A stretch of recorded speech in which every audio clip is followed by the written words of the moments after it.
But Savitri की अमावस्या के दिन ब्रह्मा जी के मुख से प्रकट हुआ है।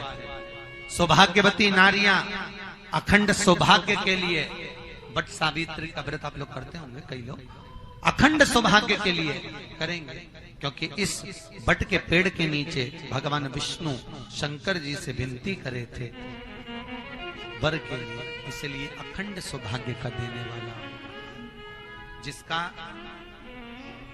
प्रॉपर्टी का झगड़ा चल रहा हो, अदालत में कोई केस चल रहा हो, किसी भी चीज का केस, अदालत में अगर किसी भी चीज की अगर केस चल रहा है तो बड़ के पत्ते के ऊपर बालू मिट्टी का शिवलिंग बना, बालू रेत का, बड़ के पेड़ के नीचे ही उसकी पूजन करें, उस पे 3 चम्मच दही चढ़ा दें, अपनी मनोकामना कर कर दही चढ़ाकर उस दही को चम्मच में वापस लेकर शंकर जी की पूजन कर कर उसको विसर्जन करें। वो दही जो लेकर आए, जब अदालत कार्रवाई हो और आप केस के लिए अदालत में जाएं, उसको चंदन में मिलाकर तिलक कर कर जाइए, आपका काम विजय प्राप्त होगी, काम फतेह हो जाएगा। बटकेश्वर महादेव का स्मरण करने से कार्य की सिद्धि होती है। जिस बच्चे का एग्जाम में पास नहीं हो रहा हो, अच्छे नंबर नहीं आ रहे हो, वो भी इस दही का तिलक लगाकर जा सकता। बटकेश्वर ऐसे भगवान शिव विराजमान हैं।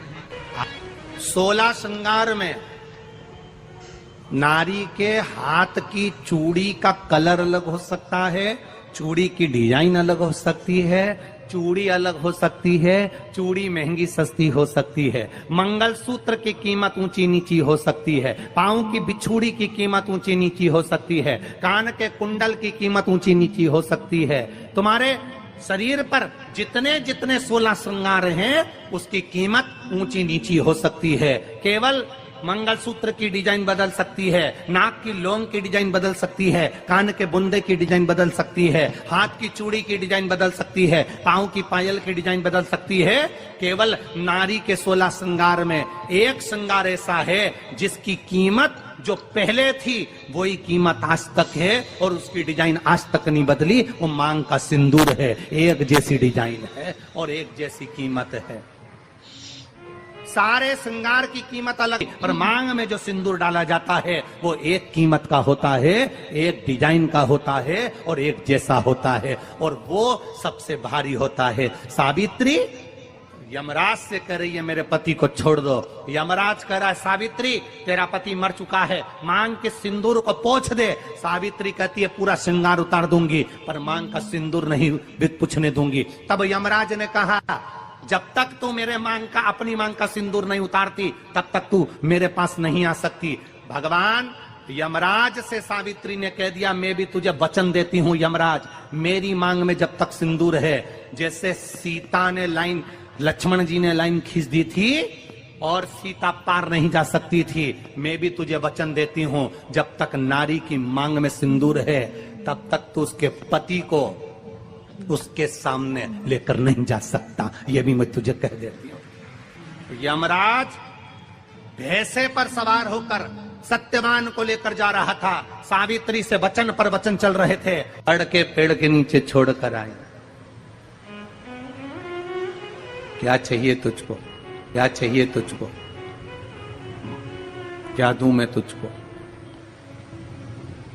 कुछ मांग ले मुझसे। सावित्री कहती है क्या दोगे आप, मेरे पति के प्राण दे दो बस वापिस, और कुछ नहीं चाहिए। जब यमराज यमलोक में प्रवेश करने लगा, मांग के सिंदूर में से थोड़ा सा सिंदूर सावित्री ने केवल हाथ में लेकर अपनी बिंदी पर जो लगाया, सत्यवान को लेकर यमराज अंदर नहीं जा पाया। बाहर खड़े होकर कहता है मांग ले, मैं तुझे एक वचन नहीं, तू बोले तो मैं 2 वचन दे देता हूं, तू बोले तो मैं 3 वचन दे देता हूं, तू मांग क्या चाहिए। तब सावित्री ने कहा देना चाहते हो, हाँ। अब यमराज को लगा कि लालच में पड़ गई सावित्री, तब कहा पहला वचन दीजिए, मेरे अंधे सास ससुर के नेत्र वापिस आ जाएं। यमराज ने कहा तथास्तु।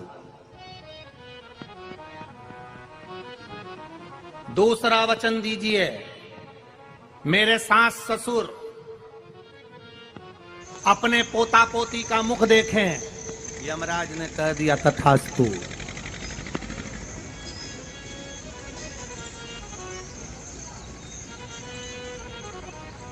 जाओ। यमराज जाने लगे, फिर आग जलने लगी। कहने लगे अब मैं अंदर क्यों नहीं जा पा रहा हूं। सावित्री कहती है तुमने वर दिया है, मेरे सास ससुर पोता पोती का मुख देखें, उनके बेटे को तुम ले जाओगे तो पोता पोती कहां से होगा, छोड़कर जाओ। लेकर आ गए। कर्जा मुक्ति के लिए सारे वृक्षों में अगर कोई श्रेष्ठ वृक्ष माना गया है तो वो बट का वृक्ष माना गया महाराज। इसलिए प्रशासनिक कार्य के लिए, मानसिक टेंशन में, परेशानियों में बटकेश्वर महादेव का स्मरण किया जाए। और यदि निवेदन करूंगा, बहुत ज़्यादा यदि आपको कर्जा हो गया है, बहुत ज़्यादा कर्जा हो गया और वो कर्जा चूक ही नहीं रहा, तो थोड़े दिन बड़ के पेड़ के नीचे आप बटकेश्वर महादेव के लिए 1 लोटा पानी, उसमें थोड़ा सा पिसा हुआ चावल पीस के गला लेना चावल को और पीस लेना, पीस के उस पानी में मिला लेना और मिलाकर उसमें थोड़ी सी हल्दी पिसी हुई डालकर बटकेश्वर महादेव के नाम से बड़ के पेड़ के नीचे अपनी कामना कर कर जो कर्जा हुआ है उस कर्जे का भान देते हुए, स्मरण देते हुए छोड़ दीजिए।